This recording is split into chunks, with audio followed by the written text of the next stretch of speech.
கர்த்தர் கொடுத்த அந்த நாளுக்காய் கர்த்தர் நான் நன்றி துதிக்கிறேன், ஸ்தோத்தரிக்கிறேன். இன்றைக்கி நம்ம மறைபொருளை வெளிப்படுத்துகிறவர். நம்முடைய வாழ்க்கையில் பார்த்திங்கன்னாக்கி நிறைய காரியங்கள் இது ரொம்ப முக்கியமானதுங்க. நம்முடைய வாழ்க்கையில் நடக்கக்கூடிய காரியங்களை முன்னாடியே நமக்கு அந்த எச்சரிப்பின் சத்தத்தை கொடுத்து நம்மளை சரி செய்யக்கூடிய ஒரு ஆண்டவர். நமக்கு தெரியாத காரியங்கள் நமக்கு பின்னாடி என்ன நடக்க போகுதோ அப்படின்னு நம்ம கவலைப்படும் போது நமக்கு முன்னாடியே ஒரு எச்சரிப்பை சத்தத்தை ஒரு வார்த்தையை நமக்கு சொல்லி நம்ம சிலர் பார்த்திங்கன்னா கனவு மூலமாக சிலர் ஒரு வார்த்தையின் மூலமாக ஆண்டவர் பேசுகிறதெல்லாம் நம்ம ஜெபிக்கும்போது நம்ம பார்த்துருக்கலாம். அந்த மாதிரி நம்ம நடக்கும்போது அதை எப்படி ஆண்டவர்கிட்ட நம்ம ஆண்டவரே இது நடக்க போகுதுன்னு நீங்கள் சொல்கிறீங்க, அதில் எங்களுக்கு பாதுகாப்பாக கொடுங்க அப்படின்னு சொல்லி நம்ம ஜெபிக்கிற பிள்ளைங்களை அதில் பாதுகாப்பாக பெற்றுக்கொள்கிறத வாழ்க்கையில் நீங்கள் நிறையா நம்ம வாழ்க்கையில் நடந்திருக்கோம், நம்ம அனுபவிச்சிருக்கோம். அந்த ஆவியானவர் நமக்கு செய்கிறத நம்ம நிறைய பேர் நம்ம சாட்சியாக சொல்ல முடியும். அப்படி தான் இந்த வாழ்க்கையில் நடந்த காரியங்களை தான் இன்றைக்கி நம்ம தியானிக்க போகிறோம். மறைபொருளை வெளிப்படுத்துகிற ஆண்டவர் மாத்திரம்தான்.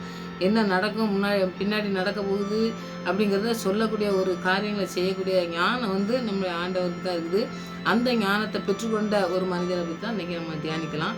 அவர் பெரிய காரியங்களை செய்தார். ஆண்டவர் என்ன ஞானத்தை கொடுக்குறோ அந்த ஞானத்தின் மூலமாக இந்த மனிதன் மூலமாக எப்படி ஆசீர்வாதத்தை பெற்றுக்கொண்டாங்கன்னு சொல்லி நம்ம தியானிக்கலாம்.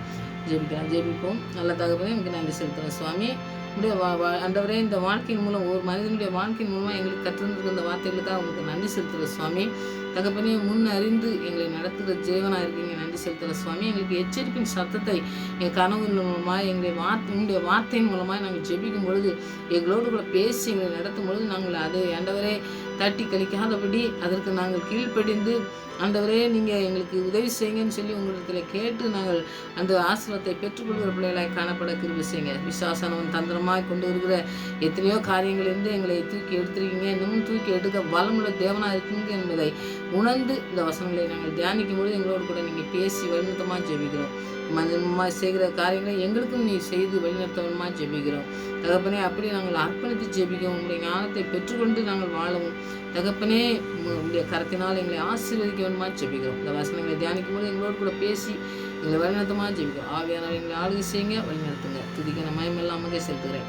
இயேசு ரட்சகர் நாமத்தில் ஜெபங்களுங்கனால பிதாவே, ஆமென். நம்முடைய வாழ்க்கையில் நிறைய காரியங்கள் நான் சொல்கிறேன் வசனங்கள் மூலமாக நம்மளோட கூட பேசி நம்மளை நடத்துறதை நம்முடைய வாழ்க்கையில் நிறைய தியானிச்சிருக்கோம்ல. அந்த வசனங்களை தான் இந்த தானியலில் நம்ம பார்க்கலாம். தானியல் 2வது அதிகாரத்தை நீங்கள் ஃபுல்லாக வேதம் வச்சுருந்தீங்கன்னா நீங்கள் படித்து பார்த்தீங்கன்னா அது ரொம்ப அதாவது கனவு தான்.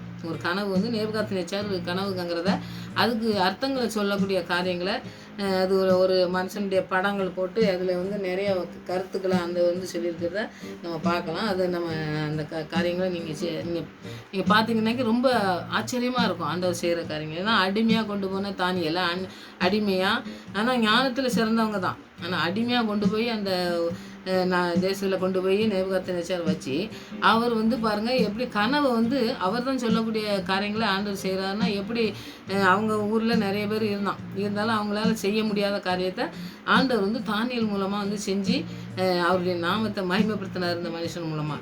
அதை தான் நம்ம இன்றைக்கி தியானிக்க போகிறோம். இந்த நேபுகாத்நேச்சார் கனவு 2வது அதிகாரத்தில் முதல்ல கனவு தான்.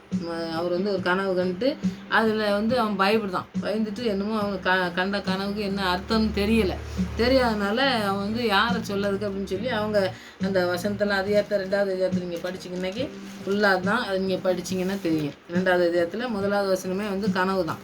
அப்போ அதை அர்த்தத்தை சொல்கிறதுக்கு யாராலும் தெரியலை அப்படின்னு சொல்லும் பொழுது அது அர்த்தத்தை பரலோக தேவன் தான் ஞானத்தினால தான் இதை நம்ம தெரியப்படுத்த முடியும். நமக்கு இது தெரியாது அப்படின்னு சொல்லி இந்த இடையில நீங்கள் படிச்சிங்கன்னா நிறையா அவங்க ஊரில் இருக்க எல்லா சோசியர் ஞானி எல்லாருமே எல்லாம் கேட்டோம்னாக்கி அவங்க என்ன செய்யறாங்கன்னா கனவை கேட்காங்க. நீங்கள் கனவு என்னன்னு சொல்லுங்கள், நாங்கள் அர்த்தத்தை சொல்கிறோம் அப்படின்னு சொன்னோம்னாக்கி இந்த நேபுகாத்நேச்சார் ரொம்ப ஞானம் உள்ள, ஏன்னா ஆண்டவரால் தெரிந்து கொள்ளப்பட்ட ஒரு ஞானத்தை கொடுத்த ஒரு மனுஷன்தான். அவன் என்ன இவங்களுக்கு கனவை சொல்லக்கூடாது, நீ கனவையும் சொல்லணும் இங்கே அர்த்தத்தையும் சொல்லணும், இல்லாட்டா கொண்டுருவேன் அப்படின்னு சொல்லி அந்த அவங்க தேசத்தில் வாழ்கிற எல்லாரையும் ஞானம்னா எல்லாருமே சொல்லும் பொழுது இவங்க கனவை சொல்லாமல் எப்படி தெரியும் அப்படின்னு சொல்லி இவங்க செய்யும்போது பார்த்திங்கன்னாக்கி தானியல் அந்த இடப்படுறாரு. அந்த இடத்துல ஒரு மனுஷன் வராரு. அவர் மூலமாக ஆரியோங்கிற ஒரு ஆள் மூலமாக இவர் நான் இதை ஆண்டர்கிட்ட கேட்டு நான் சொல்கிறேன் அப்படிங்கிறத சொல்கிறாரு. அது பாருங்கள் இந்த 15வது வசனத்தில் நீங்கள் அவசரமாக இந்த ஏன் இப்படி ஒரு தானியல் வந்து எல்லாத்தையும் கொல்லணும்னு சொல்லி போட்டிருக்காரு, இதுக்கு ஒரு அர்த்தம் தெரியலன்னு சொல்லி சொல்லியிருக்காரு, யார்ட்டையுமே தெரியல, யாருக்கும் தெரியலன்னு சொல்லி சொல்கிறாங்களேன்னு சொல்லி இப்போ கொல்லணுன்னாக்கி தானியல் அவங்க ஃப்ரெண்டு எல்லாருமே தான் கொல்லணும், ஏன்னா யாருக்குமே தெரியாது அப்படிங்கிறது தானே காரியம் அப்படின்னு சொல்லிட்டு சொல்லும்பொழுது தானியல் ராஜா இடத்துல போய் சொப்பனத்தையும் அர்த்தத்தையும் இந்த 16வது வசனத்தை நீங்கள் படித்து பார்த்தீங்கன்னா ராஜாவுக்கு காண்பிக்கும்படி எனக்கு வந்து கொஞ்சம் டைம் கொடுங்க. அப்போது நம்முடைய வாழ்க்கையில் பார்த்தீங்கன்னாக்கி ஆண்டவர் வந்து ஒரு ஏதோ ஒரு காரியம் நடக்க போகுதுனாக்கி முன்னாடியே வந்து சொல்லி அதுக்கு ஒரு டைம் கொடுக்காரு. டைம் கொடுத்து நம்ம வந்து அதுக்கு அவர்கிட்ட ஜெபிக்கும் பொழுது அதுக்கு விடை கொடுத்து நம்மளை விடுதலை செய்யக்கூடிய காரியங்களை செய்யறதுக்கு நமக்கு ஒரு தவணை கொடுக்காரு. அந்த மாதிரி அவங்க ஜெபிக்கிறதுக்கு அவர் உடனே போய் அவருக்கு ஞானம் கொடுத்துருந்தாரு, விசேஷ ஞானம்னு சொல்லி நீங்கள் தானியில் படிக்கும்போது தெரியும். ஆனாலும் எனக்கு ஞானம் இருக்குது, நான் சொல்லியிருந்தேன், இதுக்கு அர்த்தம் என்னன்னு தெரிஞ்சுன்னா உடனே ஆண்டவர்கிட்ட கேட்டிருந்தாலும் கூட அவர் செய்கிறதுக்கு வல்லமுள்ள ஆண்டவர் தான், அவருக்கு அவ்வளோ பெரிய பவர் வந்து இருந்துச்சுது. ஆனாலும் ஆண்டவர்கிட்ட போய் நான் கேட்டு அது அர்த்தத்தை நான் கேட்டுட்டு வந்து நான் உங்களுக்கு சொல்லுதேன்னு சொல்லி ராஜாக்கிட்ட சொல்லும் பொழுது உடனே போய் நான் ஜெபம் பண்ணி எனக்கே எல்லா ஞானமும் இருக்குன்னு சொல்லி இதெல்லாம் நம்ம ரொம்ப புரிஞ்சுக்கிட வேண்டியது. சிலர் வந்து ஜெபிக்க தெரிஞ்சவொன்னா எனக்கே எல்லாம் ஜெபிக்க தெரியும், நான் ஜெபித்து தான் சுகமாச்சு அப்படின்லாம் சொல்லுவாங்க பார்த்தீங்களா. அது வந்து இந்த தானியல் அவங்க கதையெல்லாம் நான் படிக்கும்போது நம்ம அவங்க சம்பவத்தை நம்ம படிக்கும்போது பார்த்திங்கன்னா சுயநலமே இல்லை, ஆண்டவரை மாத்திரம் மேன்மைப்படுத்துகிற காரியங்களை தான் செஞ்சாங்க. இப்போ பாருங்கள், வீட்டுக்கு போய் அவங்க ஃப்ரெண்டு 3 பேர் இருக்காங்க பார்த்தீங்களா, எல்லாம் தானே ஒன்றா வந்தாங்க. அதனால் அந்த ஃப்ரெண்டெல்லாம் கூப்பிட்டு வந்து நீங்களும் இந்த மாதிரி ஒரு சட்டம் இருக்குது, இதுக்கு வந்து ஆண்டவர்கிட்ட வந்து நமக்கு வந்து அதுக்குடைய அர்த்தம் தெரியணும். அந்த மறைபொருள் வந்து மறைக்கப்பட்டிருக்குது, யாருக்குமே தெரியலை, அதை வந்து நமக்கு தெரியணும். அதுக்கு அறிவிக்கிறதுக்கு நீங்களும் எங்கூட வந்து ஜெபம் பண்ணுங்க அப்படின்னு சொல்லி சொல்கிறத நம்ம பார்க்கணும். இந்த 19வது வசனத்தை நீங்கள் படித்து பார்த்தீங்கன்னா 2வது அதிகாரத்தில் தானியேல் 2வது இடத்துல 19வது வசனத்தை படித்து பார்த்தீங்கன்னா பின்பு ராகாலத்தை தரிசனத்தில் தானியலுக்கு மறைபொருள் வெளிப்படுத்தப்பட்டது. அப்பொழுது தானியேல் பரலோகத்தின் தேவனை ஸ்தோத்தரித்தார். அப்போ இவருக்கு மறைபொருளை வெளிப்படுத்துறது வந்து தானியேல்கிட்ட தான். ஆனால் முன்னாடியே ஜெபம் பண்ணதுக்கு பாருங்கள், அந்த 17வது வசனத்தை நீங்கள் படித்து பார்த்தா அந்த மறைபொருளை குறித்து பரலோகத்தின் தேவனை நோக்கி இரக்கம் கேட்கிறதுக்காக அனனியா மிஷாவேல் அசிரியா என்னும் தன்னுடைய தோழர்கள் இந்த காரியத்தை அறிவித்தான். அவங்ககிட்டையும் போய் சொல்லி நீங்களும் ஜெபம் பண்ணுவாங்க. இப்போ சில சபைகள்லாம் கூடி ஜெபிக்காங்கல்ல, அதெல்லாம் என்ன காரணம்னா அவங்க தனிப்பட்ட தனியாக ஒருத்தர் வந்து நல்லா ஜெபிக்கிறவங்களா இருப்பாங்க. ஆனால் எல்லாரும் கூடி ஜெபிக்கிறது வந்து ஆண்டவருக்கு ரொம்ப பிரியமானது. அப்போ எல்லாரும் வந்து ஒருமனப்பட்டு நம்ம ஜெபிக்கும் பொழுது அந்த இடத்துல வந்து விடுதலை கிடைக்கும். அந்த மாதிரி கூடி தான் இவங்க ஜெபிக்காங்க. மறைபொருளை வெளிப்படுத்துறது வந்து தானியலுக்கு, ஆனால் ஃப்ரெண்டும் வந்து கூடி ஜெபிக்காங்க. அப்போ நம்ம அந்த கூடி ஜெபிக்கிறதுல வந்து ரொம்ப ஆண்டவருக்கு பிரியமானதை நம்ம செய்யணுங்கிறத இந்த இடத்துல நம்ம படிக்கிறத பார்க்கலாம். இதில் வந்து பார்த்திங்கன்னா என்னென்னா இதெல்லாம் சொல்லதுக்கு நம்ம ஆண்டவர் சொல்லியிருந்தாலும் இவர் சொல்கிறதுக்கு வந்து ரொம்ப ஒரு காரியங்கள் வந்து தானியலுக்கு வந்து வெளிப்படுத்தினாலும் அவர் வந்து சொல்ல போகிறாருன்னா நிறைய எதிர்ப்புகள் வர்றதுக்கு வாய்ப்பு இருக்குது. ஏன்னா வந்து எல்லாம் இவங்க சொப்பனத்தை யாருக்குமே சொன்னேன் அங்கே இருக்க எல்லா உலகத்தையும் ஞானி, தத்துவ சிற்பியாளர்கள், அந்த சிறந்த சோசியர்கள், அறிவியல் ஞானம், மத தலைவன் எல்லாருமே வந்து கேட்டுட்டு தான் அவன் சொல்லலை அப்படிங்கும்போது தான் தானியேல் நான் சொல்லுங்காரு. அப்போ இவருக்குள்ளே என்ன எதிர்ப்பு இருந்திருக்குன்னு பாருங்கள். இவர் வந்து எதிர்ப்பு இருக்கிறது காரணம் என்னன்னாக்கி இவர் வந்து தானியேல ஒரு அரசு அதிகாரியாக இருந்தார், அரசில் ஒரு அதிகாரியாக வச்சுருந்தார். அப்போ வந்து அதிகாரிக்கு வந்து நிறைய அதிகாரிங்கும் போது சிக்கல்கள் அதெல்லாம் வரும். அந்த சிக்கல்கள்லாம் வர மாத்திரம் இல்லை, ஆண்டவர்கிட்ட விசுவாசம் வச்சு தானே இவர் எல்லாம் நடக்காரு. அதுக்கு வந்து பாருங்கள், ஏதாவது பிரச்சனை வருந்ததுனாக்கி அதுக்கு ஆண்டவருடைய பிரச்சனத்தில் இருந்து ஆண்டவருடைய நாமத்தை மகிமைப்படுத்துறதுக்கு இருக்கணும். இந்த சிங்கத்தின் கவியில் போடும்போதெல்லாம் அதுதான் நடக்குது. அப்போ தேவனால் மறைபொருளை வெளிப்படுத்துறது இந்த இஸ்ரேல் மக்கள், இஸ்ரேல் நாடு இல்லை, இஸ்ரேல் நாட்டிலேருந்து நம்ம சொல்லலை, அவங்க வந்து பாபிலோன் வேறு இடத்துல வந்து அவர் சொல்லி இவனை வந்து பாருங்கள் மனுஷனே ராஜாவை தான் கடவுளாக ஆக்கிட்டு இருக்க அந்த இடத்துல வந்து தான் இவர் வந்து சொல்கிறாரு. அப்போ எத்தனை எதிர்ப்புகள் இருந்திருக்கோ அந்த எதிர்ப்பின் மத்தியிலையும் பாருங்கள் ஆண்டவருடைய பிரசனத்தில் அவர் சொல்ல வேண்டிய காரியங்களை வெளிப்படுத்தினதை அவர் சொல்கிறதுக்கு தயங்காமல் வராரு. இப்போ இந்த இடத்துல எவ்வளவு இவங்கெல்லாம் இந்த ஊரில் இருந்தவங்க எல்லாரும் ஞானிகள் எல்லாருமே வந்து சொல்ல முடியாது அப்படிங்கிற சூழ்நிலையில் இவர் வர்றாரு. அவங்கெல்லாம் தோற்று போனாங்க. இது இந்த இடத்துல வந்து எதுவுமே எங்களால் சொல்ல முடியாதுங்க. தோல்வியின் காரியங்களில் இருக்கும் பொழுது தான் தேவ மனிதரான தானியேல் வந்து அந்த களத்தில் அந்த நான் சொல்கிறேன் அப்படின்னு சொல்லி நிமிர்ந்து நின்று அந்த இடத்துல வராரு. எப்படி நிற்காருன்னா ஆண்டவர்கிட்ட ஜெபித்துட்டு வராரு. இந்த இடத்துல நம்ம படித்தோம் பார்த்தீங்களா, அந்த இடத்துல ஆண்டவர்கிட்ட ஜெபித்து ஆண்டவர் மறைபொருளை வெளிப்படுத்தினதை சொல்கிறதுக்கு இவர் கலங்காமல் வராரு. அப்போ வரும்போது நிறைய பிரச்சனைகள் சந்திச்சிக்க வேண்டிய இருந்திருக்கும். ஏன்னா வந்து இவனெல்லாம் சாதாரணமான காரியங்கள் தானியேல் சிங்கக்கவியில் போடும்போது பார்த்தீங்கன்னாக்கி அப்பவும் இந்த மாதிரி வேண்டாத காரியங்களை செஞ்சு தான் செய்கிறான். அப்போ இப்போ இந்த மறைபொருளை வந்து சொல்கிறார் அப்படிங்கும்போது இவன் நிறைய காரியங்கள் செஞ்சுருப்பான். ஆனாலும் அவர் வந்து பயப்படாமல் வராது. ஆண்டவர் நமக்கு வெளிப்படுத்திருக்காரு. அதை நம்ம நேபுகாத்நேச்சாருக்கு பின்னாடி நடக்கக்கூடிய ஒரு காரியத்தை தான், அவர் அரசியலில் நடக்கக்கூடிய காரியங்களை அவருக்கு முன்னறிவிக்கிறதுக்கு தான் இந்த கனவே. அந்த மறைபொருளை கரெக்டாக சொல்லணும் அப்படிங்கிறது வந்து யாராலையும் சொல்ல முடியாது, ஆண்டவரால் தான் சொல்ல முடியுங்கிறதுக்காண்டி தான் தானியேலை ஆண்டவர் வந்து நியமித்து ஆண்டவர் விடுறாரு. அவருக்கு மறைபொருளை சொல்கிறாரு. அப்போ வந்து உலகின் ஆண்டவர்கிட்ட எப்படி வந்திருப்பாருன்னு பாருங்கள். நம்ம வாழ்க்கையில் நம்ம இப்படி நடந்ததுனாக்கி நம்ம எப்படி முயற்சி எடுத்து நம்ம சரி நம்ம போய் நம்ம ஆண்டவர் சொல்லியிருக்காரு நம்ம சொல்லலாம்னு சொல்லுவோமா, இல்லைடா பயந்துட்டு இருப்போமா அப்படின்னு சொல்லி இந்த இடத்துல நம்ம தியானிச்சு பார்க்கணும். ஆனால் ஆண்டவர் செய்கிற காரியங்கள் என்னென்னா, இந்த உலகத்தில் அறிவுலாம் இருக்கும் பார்த்தீங்களா, அதெல்லாம் தோல்வி அடையணும். இந்த உலகத்தில் எனக்கு அதெல்லாம் தெரியும், ஆண்டவர் சொன்னது தெரியும்னு சொல்லுவாங்க பார்த்தீங்களா, அந்த நேரத்தில் தான் தேவனுடைய ஆண்டவருடைய அறிவின் மகிமையை வந்து நம்ம வெளிக்காட்டி அந்த வாய்ப்பு நமக்கு கிடைக்கும். ஏன்னா வந்து ஆண்டவர் செய்கிற காரியங்களை வந்து நம்ம சாதாரணமாக செஞ்சால் அதில் வந்து ஒரு பெரிய மகிமை கிடைக்காது. அவன் வந்து தோற்று போகிறான், எதுவுமே தெரியாது அப்படிங்கக்கூடிய சூழ்நிலையில் அவன் தள்ளப்பட்டு எல்லாமே எனக்கு ஒன்றுமே புரியலை, எனக்கு ஒன்றுமே தெரியலை அப்படின்னு சொல்லி அவன் கைவிடப்பட்ட நிலையில் இருக்கும் பொழுது ஆண்டவருடைய மனுஷனான தானியேல் போய் நிற்கும் பொழுது மாத்திரம்தான் அந்த மறைபொருளை ஆண்டவர் வெளிப்படுத்தி அவர் சொல்லதுக்கு தயாராக வரும் பொழுது மாத்திரம்தான் ஆண்டவருடைய நாமம் மகிமைப்படுது. இப்படி தான் நம்முடைய வாழ்க்கையிலாம் ஆண்டவர் செய்யக்கூடிய காரியங்கள் செய்வார். நமக்கு நிறைய காரியங்களை நமக்கு எச்சரிப்பின் சத்தம் கொடுக்கும் பொழுது நம்முடைய வாழ்க்கையில் எப்படி செய்யணுமோ அதை செய்யணும். மற்றவங்களுக்கு என்ன செய்யணும் அப்படின்னு சொன்னார்னா அதையும் சொல்லணும். நம்ம வந்து ஏதோ நம்ம மறைபொருளாக நமக்கிட்ட காட்டினா கூட நம்ம சிலருக்கு சொல்ல மாட்டோம். அப்படி சொல்லாமல் இல்லாதபடி இவர் வந்து எச்சரிப்பின் சத்தத்தை வந்து அப்படியே சொல்லக்கூடிய ஒரு மனுஷனாக இருந்தார். ஏன்னா ஒரு ராஜ்யத்தில் நடக்கக்கூடிய ஒரு காரியம், அதனால அவர் வந்து அந்த விளக்கத்தை வந்து சொன்னார். நம்முடைய வாழ்க்கையிலையும் மற்றவங்க காரியங்களை ஏதாவது நம்ம ஆண்டவர் எச்சரிப்பின் சத்தம் கொடுத்தாருன்னா அதை சொல்லணும். ஆனால் சிலர் வந்து நம்ம சொல்லதுக்கு பயப்படுறோம். ஏன்னா இதை சொன்னோம்னா அவங்க என்னமோ நம்மளை நினச்சிடுவாங்களோ அப்படின்னு சொல்லி சொல்லுவாங்க. அப்படி இருக்க வேண்டிய அவசியமே கிடையாது. ஆனால் வேத வசனத்தின் மூலமாக நமக்கு என்ன எச்சரிப்பின்னு கொடுக்காரோ அதை வந்து மற்றவங்களுக்கு சொல்லிடணும். நீங்கள் இந்த மாதிரி இருந்தீங்கன்னாக்கி இந்த மாதிரி நடக்கும்னு சொல்லி ஆண்டவர் உங்களுக்கு வெளிப்படுத்தாரு. அதனால் நீங்கள் தவறுதலான பாதையில் போகிறீங்க, அந்த தவறுதலான பாதையில் போகாதபடி ஆண்டவர்கிட்ட ஜெபிச்சு ஆண்டவரே நீங்கள் இதுக்கு ஒரு விடுதலை தாங்கன்னு சொல்லி நம்ம அதை ஜெபித்து அந்த இடத்துல நம்ம விடுதலையை பெற்றுக்கொள்ள முடியும். ஆனால் நாம் வந்து அதை செய்கிறோமா அப்படிங்கிறது ஒரு சந்தேகம் தான். என்னுடைய வாழ்க்கையில் நடந்த ஒரு காரியம்.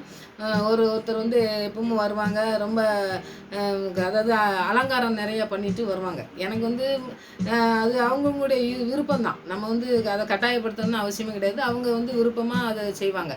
செஞ்சுட்டு வரும்போது ரொம்ப வயசானவங்க. ஆனால் வந்து ஒரு ரோஸ் வந்து வச்சுட்டே வருவாங்க. எப்பவும் சர்ச்சுக்கு வரும்போது ஒரு ரோஸ் வச்சுட்டு வருவாங்க. அது எனக்கு பிடிக்கலை அப்படிங்கிறதுக்காண்டி நான் வந்து அவங்ககிட்ட சொல்லல. ஆனால் வந்து ஆண்டவர் அதை வந்து நான் உட்காந்துருக்கும்போது அந்த காட்டும் பொழுது அந்த எனக்கு வந்து நான் நினச்சிக்கிட்டேன் நம்ம தான் நினைக்கும், நம்ம இப்படிலாம் வராங்களே ஸ்டைல் பண்ணிட்டு இப்படி ஒரு வயசானவங்க இப்படி வராங்களே அப்படின்னு சொல்லி நம்ம நினச்சிக்கிட்டோம். இதனால் அவங்ககிட்ட போய் சொன்னோம்னாக்கி அது தவறான காரியம், இதெல்லாம் தப்பு, நம்ம சொல்லக்கூடாது அப்படின்னு சொல்லி நினச்சிக்கிட்டு இருந்தேன். ஆனால் நிறைய நேரத்தில் நான் ஜெபிக்கும் பொழுதோ நான் சும்மா உட்காந்துருக்கும் போது அவங்க வந்து என்கிட்ட பேசும்போது அதே எனக்கு ஒரு மனக்கண்ணில் நம்ம பார்ப்போம் பார்த்தீங்களா, அந்த மாதிரி நிறைய நேரத்தில் பார்த்துட்டே இருக்க மாதிரி தெரியும். ஆனால் நான் சொல்லவே செய்யலை.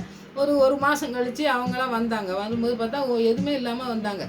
அதனால் எனக்கு வந்து அது பெருமைன்னு நான் சொல்லலை. ஆனால் வந்து அதை காட்டும்பொழுது நான் சொல்லவே செய்யலை.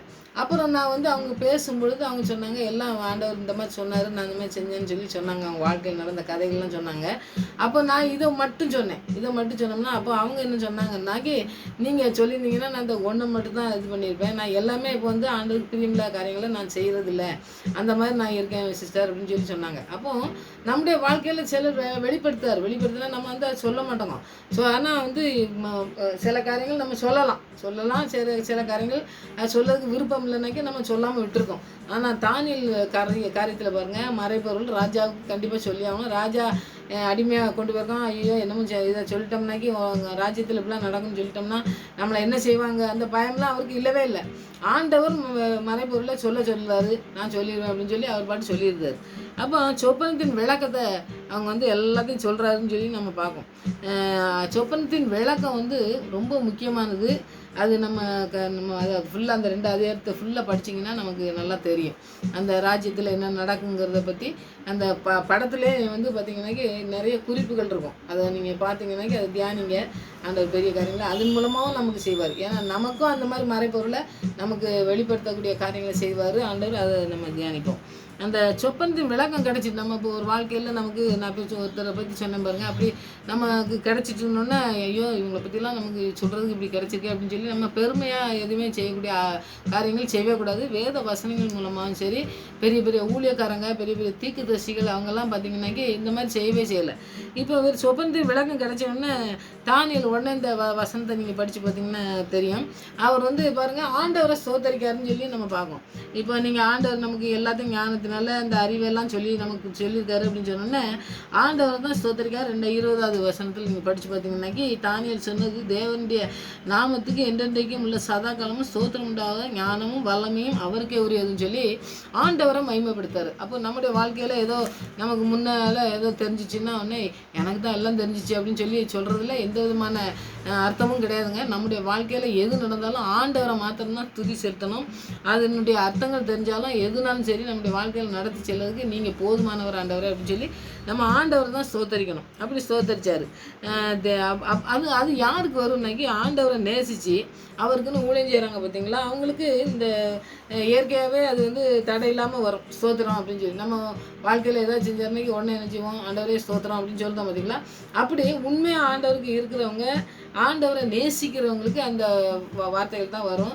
நம்ம ஆண்டவர்கிட்ட நேசிக்காமல் அவங்களா ஏதோ சொல்லிட்டு இருந்தாங்கன்னா அந்த காரியங்கள் வர்றதுக்கு ஒரு வாய்ப்பு இல்லை. அதுதான் நம்ம இந்த வேதவசனத்தில் நம்ம படிக்கும்.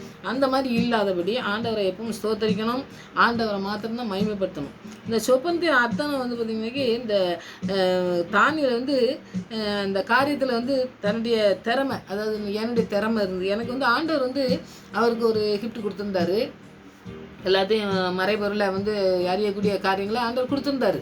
ஆனால் அதை வந்து அவர் மேன்மைப்படுத்தவே இல்லை. நம்முடைய வாழ்க்கையில் இது ரொம்ப முக்கியமானதுங்க. நம்ம நிறைய ஊழியம் செய்கிறவங்களா இருக்கலாம், நம்ம சாதாரணமாக பைபிள் வாசிக்கிறவங்களா இருக்கலாம், கொஞ்சம் நமக்கு வெளிப்படுத்தி ஏதோ ஒன்று ஆண்டவர் காட்டிட்டாருன்னா உடனே வந்து நம்ம பெருமையாக இது பண்ணிவிட்டு நாம் தான் எல்லாம் செய்யணும் அப்படிங்கக்கூடிய காரியங்கள் செய்கிறவங்க நிறைய பேர் நம்ம இருக்கோம். அப்படி இருக்கும்பொழுது ஆண்டருடைய ஆசீர்வாதத்தை அதில் தடைகள் வர்றதுக்கு வாய்ப்புகள் இருக்குது. நிறைய இடத்துல நம்ம விழுந்து போவோம். பிசாசனவன் நம்மளை வஞ்சிக்கிறதுக்கும் அதில் இடம் கொடுக்கறதுக்கு நாம் அதில் வந்து வாய்ப்புகள் இருக்குது. அதனால் அந்த இடத்துல நாம் வந்து இந்த தானியேலுக்கு என்ன செஞ்சார், சொப்பனத்தின் விளக்கம் கிடைச்சவொடனே ஆண்டவரை ஸ்தோத்தரிச்சார். ஆண்டவரை ஸ்தோத்தரிக்கிறது ஆண்டவரை நேசிக்கிறவங்களுக்கு கண்டிப்பாக இருக்குன்னு சொல்லி நம்ம படித்தோம். அடுத்தது பாருங்க, நம்ம எந்த காரியத்தை செஞ்சாலும் நம்முடைய திறமை அப்படின்னு பெருமை பாராட்டவே தானியேல் செய்யலை. நம்முடைய வாழ்க்கையில் என்ன ஆண்டவர் செஞ்சாலும், என்ன காரியத்தை நம்ம வெளிப்படுத்தினாலும் சரி, நம்ம திறமையினால் ஏதோ வெளிப்படுத்திட்டு இது நடந்துட்டு அப்படின்னு சொல்லி நம்ம சொல்லவே கூடாது. நம்ம மூலமாக எந்த காரியங்கள் செஞ்சாலும் சரி, அதை குறித்து நம்ம மேன்மை பாராட்டாமல் இந்த நமக்கு ஏதோ ஒரு புகழ் கிடைக்கணும், நமக்கு ஏதோ ஒரு மதிப்பு கிடைக்கணும்னு சொல்லி அதை எடுக்காமல் அதில் வந்து நம்ம ரொம்ப கவனமாக இருக்கணும். தானியேல் அப்படி தான் இருந்தார். தானியேல் இருந்த மாதிரி நம்ம வாழ்க்கையில் இருக்கிறதுக்கு நம்ம கற்றுக்கணும். ஏன்னா நிறைய பேர் பார்த்திங்கன்னாக்கி ஆசீர்வாதம் ஜெபிக்கும் பொழுது ஆண்டவர் நிறைய பேசுகிறத நம்ம இப்போ இந்த நாட்களில் நிறைய சின்ன பிள்ளைங்களே சின்ன வயசுலேயே பார்த்திங்கன்னா ஆவியானவரால் நிறைக்கப்பட்டவங்கன்னா நிறைய தீர்க்கதரிசனம் சொல்கிறாங்க, நிறையா வசனங்களை தியானிக்காங்க, நிறைய அற்புதங்களை செய்கிறாங்க, அதிசயங்களை செய்கிறாங்க, நிறைய காரியங்கள் நடக்கும் பார்த்திங்களா. அதுக்காண்டி ஆண்டவருக்கு நன்றி சொல்லணும். நன்றி சொல்கிற போது அந்த பிள்ளைங்கள் வந்து எப்படி இருக்கணும், எப்படி ஊழியம் செய்கிறவங்க நம்ம எப்படி இருக்கணும் அப்படிங்கிறதையும் நம்ம புரிஞ்சுக்கணும். தானியேல் மூலமாக தான் அது வந்து எப்போவுமே வந்து என்னால் கிடைச்சது இல்லை, ஆண்டவரை ஸ்தோத்தரிக்கணும், ஆண்டவர் தான் முதலாவது நமக்கு எல்லாத்தையும் செய்தார்னு சொல்லி எந்த பெருமை, எந்த உலக மனுஷனுடைய பெருமை பாராட்டுதலுக்கு நம்ம இடம் கொடுக்காதபடி ஆண்டவரை மாத்திரம் மகிமைப்படுத்துகிற பிள்ளைங்களாம் நம்ம இருக்கிறதுக்கு கற்றுக்கணும். அடுத்தது தேவன் வந்து ஆண்டவர் வந்து எப்பவுமே என்ன செய்வார்னா, அவருக்கு முன்பாக தாழ்மையோடும் நமக்கு நேர்மையாக இருந்தார். இவர் வந்து பாருங்கள் தாழ்மை இருந்தது. அடுத்து வந்து நேர்மையாக இருந்தார். அவர் வேலையில் எல்லாத்துலேயுமே அடிமையாக போனால் நம்ம என்னவோ ஏதோ செஞ்சுட்டு போகலாம், வேறு நாட்டுக்கு தானே வந்திருக்கோம், அது வேறு தேசத்தில் நம்ம ஏன் செய்யலை. அவர் வந்த வேலையில் வந்து அப்படியே சரியான பாதையில் செஞ்சார், சரியான காரியங்கள் செஞ்சார், நேர்மையாக செஞ்சார், ஆண்டவருக்கு தாழ்மையோடு இருந்து மற்ற மனிதர்களுக்கும் வந்து எதிர்த்து பேசி அந்த மாதிரிலாம் இல்லை. அப்போ நம்முடைய வாழ்க்கையில் இது ரொம்ப முக்கியமானதுங்க. நமக்கு ஆண்டவர்கிட்ட தாழ்மையாக இருந்தோம்னாலே இந்த நேர்மையாக இருக்கிறது, மற்ற எல்லா காரியம் நமக்கு நல்ல குணாதிசயங்கள் எல்லாமே வந்துடும். ஆண்டவர் முன்பாக நம்ம தாழ்மையோடு இருக்க முதல்ல கற்றுக்கணும். ஆண்டவருக்கு முன்பாக நேர்மையாக இருக்க, அதாவது மற்றவங்க முன்னாடி பொய் சொல்கிறது, மற்றவங்களுக்கு பணத்துக்கு ஆசைப்படுறது, இந்த மாதிரிலாம் இருக்கிற காரியங்கள்லாம் வந்து ஆண்டவர்கிட்ட பாத்திரம் இருக்கும் பொழுது அதெல்லாம் நம்மளை விட்டு எடுத்து ஆண்டவர் நல்ல ஆசீர்வாதத்தை கொடுக்க, ஞானத்தை கொடுக்க வல்லமுள்ள தேவன். அதனால் நம்ம தானியல் மூலமாக அதுதான் நம்ம கண்டுக்கிட்டோம். நேபுகாத்நேச்சார் வந்து சாதாரணமான ராஜா கிடையாது. நிறைய தேசங்களெல்லாம் நிறைய நாடுகளெல்லாம் பிடிச்சி அந்த மாதிரி நல்ல ஆண்டவரால் ஞானத்தை கொடுத்து நடத்தின ராஜா தான் நேபுகாத்நேச்சார். அதனால் அவர் வந்து இப்போ பாருங்கள், தானியல் வந்து அடிமையாக கொண்டு வந்து அவர் ஞானம் உள்ளவர் தான். ஆண்டவரால் நிறைக்கப்பட்டு அபிஷேகத்தை பெற்று அவர் வந்து ஞானத்தினால இவருக்கு கனவை பற்றி சொல்கிறாரு. அவங்க தேசத்தில் உள்ளவங்க யாருமே சொல்லாதத ஒரு அடிமையாக கொண்டு வந்து அவர் மூலமாக ஆண்டவர் வெளிப்படுத்தி அவருடைய ஞானத்தை அவர் வெளிப்படுத்தி அதை அறிஞ்சிக்கிட்ட ஒரு ராஜா வந்து என்ன செய்கிறாருன்னு சொல்லி பாருங்கள். இதெல்லாம் ரொம்ப முக்கியமானது, நம்ம படிக்க வேண்டியது. அந்த ராஜா வந்து உடனே பாருங்கள், அந்த 46வது வசனத்தை நீங்கள் படித்து பார்த்தீங்கன்னா 2வது இடத்துல தானியல் 2ல் 46வது வசனத்தை நீங்கள் படித்து பார்த்தீங்கன்னாக்கி, அப்பொழுது ராஜாவை நேபுகாத்நேச்சார் முகங்குப்புற விழுந்து பாருங்கள், ஒரு அடிமையாக கொண்டு வந்த ஆளுன்னு சொல்லிட்டு அந்த ஆள் பார்க்கவே இல்லை. உடனே ஆண்டவர் எப்படி செஞ்சுருக்காருங்க, அந்த ஞானத்தை கொடுத்ததுனால அவருக்கு கிடைக்க மதிப்பு என்ன கிடைக்குன்னு பாருங்கள். இவர் போய் நான் எனக்கு எல்லாம் தெரிஞ்சு நான் சொன்னேன், உனக்கு எல்லாம் நடக்க போதியான்னு சொல்லி சொன்னாலும் கூட ஆண்டவர் வெளிப்படுத்தினதை சொன்னதுனால இவரையே கடவுளாக்கிட்டான். அவன் பாருங்கள், எவ்வளோ பெரிய ராஜா காலில் விழுந்து தானியலை வணங்கி அவனுக்கு காணிக்கையை செலுத்தும் தூபம் காட்டவும் கட்டிட்டான். இப்போ பாருங்கள், கடவுளாகவே ஆக்கிட்டான். ஆண்டவர் தான், இவர் தான் ஆண்டவர். ஏன்னா இவ்வளோத்தையும் சொல்லியிருக்காரு. இவர் வந்து கனவு கண்டதை சொல்லலை, எனக்கு தெரியாது, மறந்து போச்சு, எனக்கு கனவை நான் சொல்ல மாட்டேன், நீங்களே கனவையும் சொல்லணும் அர்த்தத்தையும் சொல்லணும்னு சொன்னது வந்து தவறான காரியம். ஏன்னா இவருக்கு எல்லாமே தெரிஞ்சிருக்கு. அப்படிப்பட்ட ராஜா எல்லாம் தெரிஞ்சவுடனே இவர் வெளிப்படுத்தின உடனே பாருங்கள், ஆண்டவரை வந்து கடவுளாகவே ஆகிட்டோம் தானியலை. அப்போ எப்படிப்பட்ட காரியங்கள் நடக்க பாருங்கள். நம்ம மூலமாக ஆண்டவர் வந்து வெளிப்படுத்தும் பொழுது நிறைய காரியங்கள் ஆண்டவருடைய நாம மகிமைப்படாக்கு தான் நம்ம செய்யணுமே வழியே நமக்கு ஏதோ கிடைக்கும் அப்படின்னு சொல்லி இப்போ விலங்கு கீழே விழுந்தோடனே அவர் வந்து தானியலைக்கு இந்த மறைபொருளை வெளிப்படுத்தினால ஆண்டவரை பற்றி மகிமைப்படுத்தணுமே வழியே முன்னாடி செய்கிற காரியங்கள் வந்து ராஜா வந்து தானியலை தான் கடவுளாக்கி செய்கிறாரு அப்படிங்கிறத நம்ம பார்க்கோம். 47வது வசனத்தை படித்து பார்த்தீங்கன்னா, ராஜா தானியலை நோக்கி, நீ இந்த மறைபொருளை வெளிப்படுத்துகிற அப்படின்னால் பாருங்கள், மறைபொருளை வெளிப்படுத்துறதுக்கு தான் கடவுளாக்கிட்டார் இருந்தாலும். இங்கே பாருங்கள், மெய்யாய் உங்கள் தேவனே தேவர்களுக்கு தேவனும். பாருங்கள், இந்த வார்த்தைகளை பார்த்திங்கன்னா தான் நம்ம ஒரு உதவி செஞ்சோம்னா மற்றவங்க எல்லோரும் என்ன செய்வாங்க, நீங்கள் சொன்னதுனால தாங்க நடந்ததுன்னு சொன்னாங்கன்னாக்கி அது தவறான காரியம். அது நம்ம வந்து அதை ஏற்றுக்கிடவே கூடாது. ஆண்டவர் மாத்திரம் மகிமைப்படுத்துகிற வார்த்தையை சொல்லும்போது தானியல் பேசாமல் இருக்கார். பாருங்கள், உங்கள் தேவனே தேவர்களுக்கு தேவனும் ராஜாக்களுக்கு ஆண்டவரும் மறைபொருள்களை வெளிப்படுத்துகிறோமாய் இருக்கிறார் என்றார். இப்போ மறைபொருளையும் வெளிப்படுத்துறாரு, ராஜாக்களுக்கும் ஆண்டவர் அவர் தான், தேவர்களுக்கெல்லாம் எத்தனையோ தேவர்கள் நாங்கள் வச்சுருக்க பார்த்தீங்களா, அதுக்கெல்லாம் மேலானவர் இவர் தான் அப்படின்னு சொல்லி எல்லாத்தையும் ஒத்துக்கிட்டு சொன்னோன்னே தானியல் இந்த கனவெல்லாம் சொன்னோம்னாக்கி உனக்கு ப்ரைஸ் கிடைக்கும், வெகுமதி தருவேன், மேலே வெகுமதி நீயே வச்சுக்கிறேன்னு சொல்லி சொன்னாலும் இப்போ இந்த மாதிரி ஆண்டவரை மகிமைப்படுத்த அந்த ஒரு பெரிய ராஜா மகிமைப்படுத்தும் பொழுது பேசாமல் இருக்காருன்னு நம்ம பார்க்கோம். பின்பு ராஜா தானியலை பெரியவனாக்கி அவருக்கு வந்து வெகுமதிகளை கொடுத்து பாபிலோன் மாகாணத்துக்கு முழுவதும் அதிபதியாக்கி பாபிலோன் ஞானிகளின் மேலேயும் பிரதான அதிகாரியாக நியமித்தார்னு சொல்லி நம்ம பார்க்கோம். அப்போ வந்து ஆண்டவர் நாமத்தை மகிமைப்படுத்துவது மாத்திரம் இல்லை, அவருக்கு பதவிகளை கொடுத்து ஆண்டவர் மாதிரி வச்சுருக்கிறதுனால அவருக்கு நிறைய காரியங்களை ஆண்டவருடைய ஞானத்தை கொடுத்துருக்க மனுஷனுக்கு வந்து ஆண்டவர் கொடுக்குற அந்த பெரிய பதவி ஆண்டவர் தான் கொடுக்காரு, ராஜா கொடுக்கல. ராஜா கொடுத்தாலும் கூட அது வந்து ஆண்டவர் கொடுத்த அந்த கிஃப்டினால் கிடைச்சக்கூடிய ஒரு பதவி தான் அது. அப்போது அந்த பதவியை நம்ம ஜெபிக்கிறதுக்கு வரும்பொழுது அவர் மாத்திரம் ஜெபிக்கல, 3 பேரையும் கூப்பிட்டு வந்து ஜெபிச்சாருன்னு நான் சொன்னேன். அப்போது நம்ம ஜெபிக்கும் பொழுது அவர் கூட கூப்பிட்டு போன 3 பேரையும் சேர்த்து ஜெபம் பண்ணார் பாருங்க. அப்போது அந்த இடத்த நம்ம படிக்கணும். ஏன்னா நம்ம ஜெபிக்கும் பொழுது நம்ம நிறைய பேர் ஜெபிப்போம், ஆனால் ஏதாவது இப்படி பலன் கிடைக்கும்போது நமக்கு மாத்திரம் என்னமோ கிடைக்கும்னு சொல்லிட்டு போயிடுவோம் பாருங்க. அந்த மாதிரி இருக்கவே கூடாது. ஏன்னா கூட இந்த 3 பேரையும் கூப்பிட்டு அவருக்கும் வந்து ராஜா கிட்ட சொல்லுதான் பாருங்கள். ராஜா கிட்ட தானியலை ராஜா வேண்டி கொண்டதின் பேரில் அவர் வந்து பின்பு ராஜா தானியலை பெரியவனாக்கலான்னு மாத்திரம் விடாமல் ஆண்டவர் தானியல் ராஜாவை வேண்டி கொண்டதினாலே பேரில் அந்த தானியல் வந்து ராஜாவை சொல்கிறாரு, இந்த 3 பேரும் எங்களுக்காண்டி ஜெபம் எனக்காண்டி ஜெபம் பண்ணவங்க, அவங்களுக்கும் ஏதாவது நீங்கள் உயர்வை கொடுக்கணும் அப்படின்னு சொல்லி கேட்காங்க. அப்போ கேட்குறது நம்ம பார்ப்போம். அப்போ சுயநலம் நம்ம வாழ்க்கையில் இருக்கக்கூடாது. ஆண்டவர் ஏதோ செஞ்சாருன்னா நம்ம சுயநலமாக நமக்கு மட்டும் அந்த ஆசீர்வாதத்தை பெற்றுக்கொண்டு வாழ்கிறது வந்து தவறான காரியம். ஆண்டவர் நமக்கு என்னென்ன யார் யார் நமக்கு ஜெபிக்கிறதுக்காக கொடுத்துருக்காங்களோ அவங்களையும் வந்து நம்ம ஏதாவது செய்யணும்னா அப்படி அவங்களுக்கு செய்யக்கூடிய காரியங்களை செய்யணும். சுயநலமாக நமக்கு மாத்திரம் கிடைக்கணும்னு சொல்லி எதையுமே வைக்கவே கூடாது அப்படிங்கிறத இந்த தானியேல் செய்கிறாரு பாருங்க. அவங்களுக்கெல்லாம் கேட்டதன் போல பாபிலோன் மாகாணத்து காரியங்களை விசாரிக்கும்படி வைத்தால் தானியேல் அந்த மாகாணத்தை பூரா அவங்க விசாரிக்கக்கூடிய காரியங்களை வந்து அந்த 3 பேருக்கும் கொடுத்தாங்கன்னு சொல்லி நம்ம பார்ப்போம். அப்போ காரியங்கள் எப்படி இருக்குது பாருங்கள். ஆண்டவருடைய மறைபொருளை வெளிப்படுத்தினது மாத்திரம் இல்லை, தானியேல் அந்த சுயநலமாக இருக்கல, ஆண்டவருக்கு கீழ்ப்படிஞ்சு இருந்தாருன்னு சொல்லி நம்ம பார்ப்போம். அந்த சொப்பனத்தை கேட்டோன்னா ஆண்டவரை ஸ்தோத்திரம் செஞ்சிடான்னு பார்ப்போம். ராஜா மேன்மைப்படுத்தினதை அவர் வந்து அவாய்ட் பண்ணார். ஆனால் ஆண்டவர் மகிமைப்படுத்தும் பொழுது அப்படியே ஆண்டவர் ஒன்றுமே சொல்லாத போது ஆண்டவர் தான் நாம் மகிமைப்படுத்தணும்.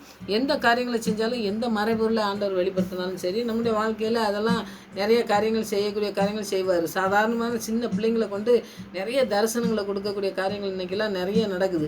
அப்படி நடத்தக்கூடிய காரியங்களை ஆண்டவர் தான் அபிஷேகித்து கடைசி நாட்களில் மாம்சமான யாவர் மேலும் ஆவியை ஊற்றுவஞ்சிருக்கு. ஆவியானவரால் தரிசனத்தை பெறுவாங்க, தீர்க்கதரிசிகளாக இருப்பாங்கன்னா அதுதான் நடக்கும்.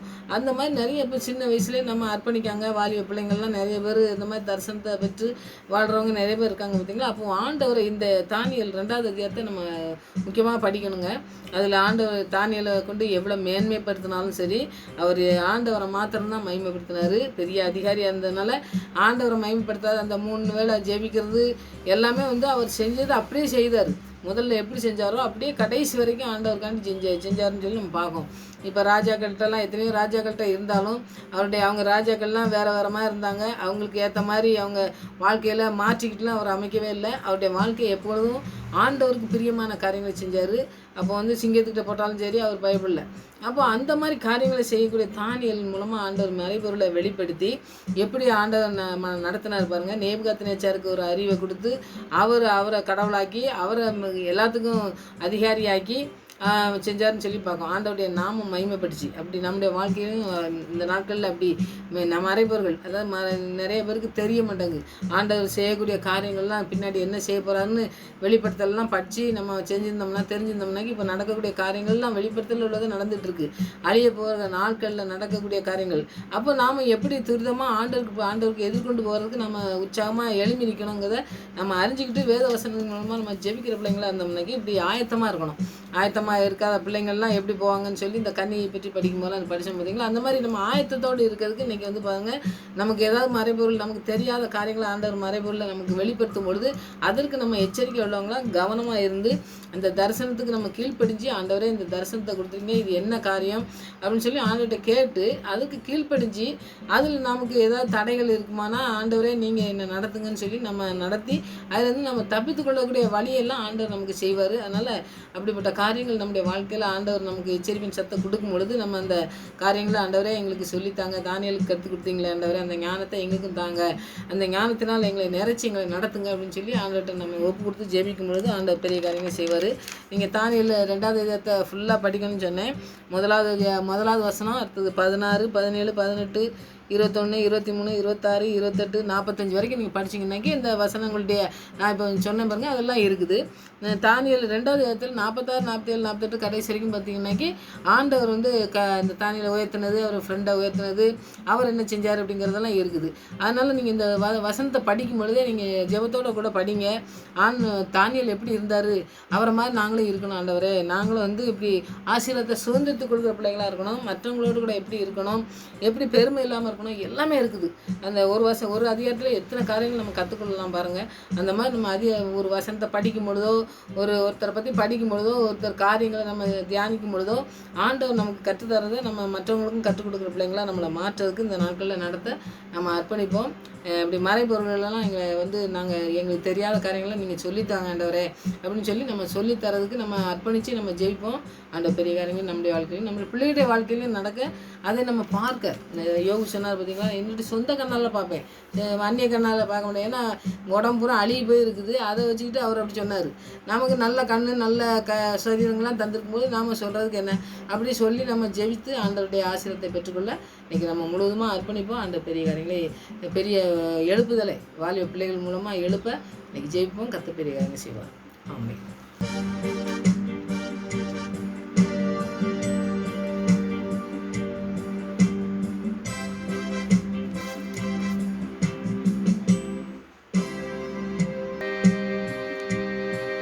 நீ சொன்னால் போதும் செய்வே, நீ காட்டும் வழியில் நடப்பே, உம் பாதம் ஒன்றே பிடிப்பே, என் அன்பு இயேசுவே. நீ சொன்னால் போதும் செய்வே, நீ காட்டும் வழியில் நடப்பே, உம் பாதம் ஒன்றே பிடிப்பே, என் அன்பு இயேசுவே. ஆராதனை இயேசுவுக்கே, துதி ஆராதனை இயேசுவுக்கே, ஆராதனை இயேசுவுக்கே, துதி ஆராதனை இயேசுவுக்கே.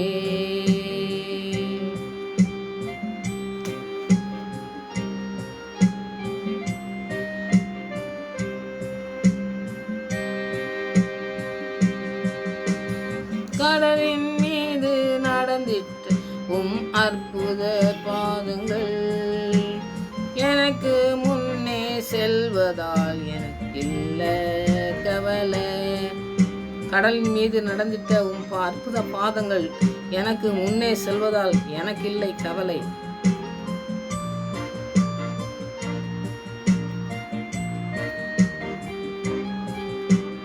காற்றையும் கடலையும் அதட்டி உம் அற்புத வார்த்தைகள், எந்தன் துணையாயிருப்பதால் எனக்கு ஏது கவலை. காற்றையும் கடலையும் அதற்றினவர், உம்முடைய வார்த்தை அற்புத வார்த்தைகள் இருக்குது, எனக்கு துணையாய் நிற்பதால் எனக்கு ஏதும் கவலையே இல்லை.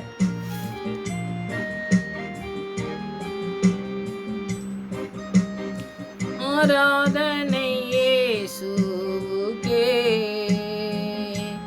துதி ஆராதனை இயேசுவுக்கே, ஆராதனை இயேசுவுக்கே,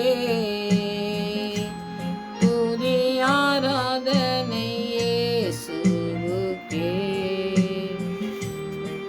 பாதை எல்லாம் அந்தகாரம் சூழ்ந்து கொண்டாலும், பாதை காட்ட நேசருண்டு பயமே இல்லையே. பார்வோன் சேனைகள் தொடர்ந்து வந்து சூழ்ந்து கொண்டாலும், பாதுகாக்க கர்த்தருண்டு பயமே இல்லையே. பாதையெல்லாம் அந்தகாரம் சூழ்ந்து கொண்டாலும், பாதை காட்ட நேசருண்டு பயமே இல்லையே.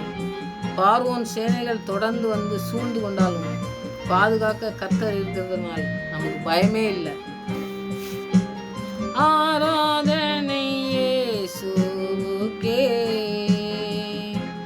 துதி ஆராதனை இயேசுவுக்கே, ஆராதனை இயேசுவுக்கே, துதி ஆராதனை இயேசுவுக்கே. நீ சொன்னால் போதும் செய்வே, நீ காட்டும் வழியில் நடப்பே, உம் பாதம் ஒன்றே பிடிப்பே, என் அன்பு இயேசுவே. நீ சொன்னால் போதும் செய்வே, நீ காட்டும் வழியில் நடப்பே, உம் பாதம் ஒன்றே பிடிப்பே, என் அன்பு இயேசுவே.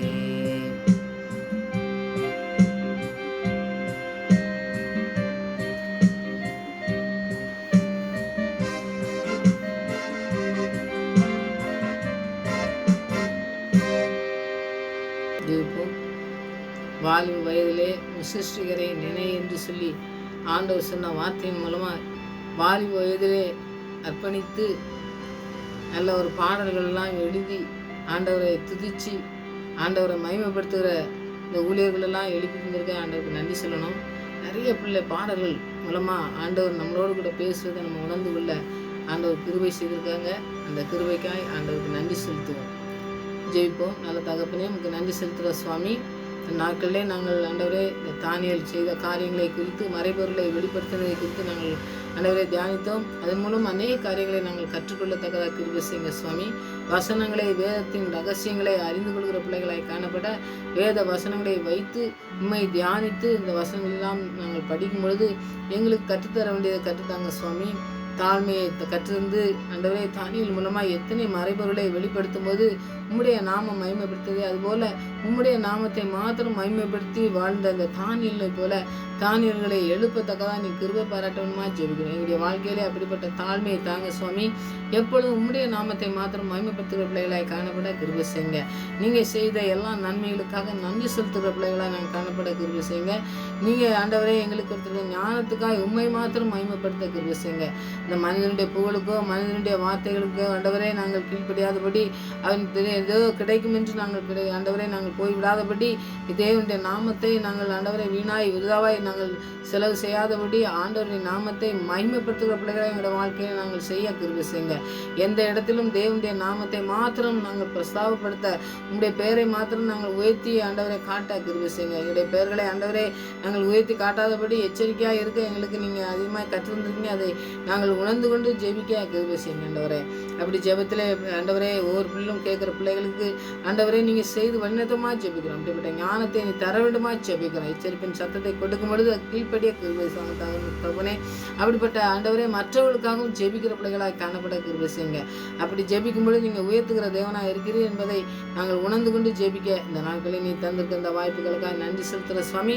இந்த தாயின் வாழ்க்கையை நீங்கள் எங்களுக்கு கற்றுத்தந்து எங்களுக்கு எழுதி தந்திருக்க ஆவியானவர் மூலமாக அதுக்காக உங்களுக்கு நன்றி செலுத்துகிறோம் சுவாமி. இன்னும் அதிகமாக நாங்கள் தியானித்து ஆண்டவரே உங்களுடைய மறைபொருளை நாங்கள் தியானித்து ஆண்டவரே இந்த யோவான் மூலமாக நீங்கள் வெளிப்படுத்தலை நாங்கள் படித்து அதன் மூலமாக என்ன கற்றுத்தருகிறோ அதை நாங்கள் கடைபிடிக்கவும் அது இந்த எச்சரிப்பின் சத்தத்துக்கு நாங்கள் ஆண்டவரை விலகி காக்கப்பட எங்களுக்கு ஆண்டவரை உதவி செய்கிற தேவன் ஒருவர் உண்டு என்று ஜெபிக்கவும் எங்களுக்கு நீங்கள் உதவி செய்யணுமா ஜெபிக்கிறோம். ஆவியானவர் அப்படி செய்து வண்ணத்தவருக்காக நன்றி செலுத்துகிறோம். இந்த ஜெபத்துக்கெல்லாம் பதிவு கொடுத்து கொண்டு இருக்கிறபடியா நன்றி. இன்னமும் நடத்தப்போருக்காக நன்றியோடு துதிக்கிறோம். கேட்குற பிள்ளைகளுக்கு அப்படியே நீ செய்து வண்ணத்தமாக ஜெபிக்கிறோம். அநேக வாலிப பிள்ளைகள் எழும்பட்டும் ஆண்டவரே. உமக்கென்று ஆண்டவரை தரிசனத்தை பெற்றுக்கொண்டு வாழ்கிற பிள்ளைகள் அநேகர் எழும்பி ஆண்டவரே அநேக பிள்ளைகளுக்கு ஆண்டவரை ஆசீர்வாதமாய் மாற்ற வேண்டுமாய் ஜெபிக்கிறோம் ஆண்டவரே. அப்படிப்பட்ட ஆசீர்வாதத்தை நீ தானியில் தந்தீங்க, அதுபோல் எங்களுக்கு தந்து எங்களை வழிநடத்தத்தக்கதான் ஜெபிக்கிறோம். எங்களுடைய பிள்ளைகளை அர்ப்பணிக்கும் போது நீங்கள் அப்படி நடத்தி செல்லுமா ஜெபிக்கிறோம். இந்த ஜெபத்துக்கு பயன்படுத்தோம்னா நன்றி. மறுபடியும் உங்களுடைய சமூகத்தில் வரும் வரை எங்களை காத்து வழிநடத்தமாக ஜெபிக்கிறேன். துதி கனமயம் எல்லாம் அம்மாக்கே செலுத்தும். ஏசு ரட்சகர் நாமத்தில் ஜெபங்கள் நல்ல பிதாவே. ஆமென்.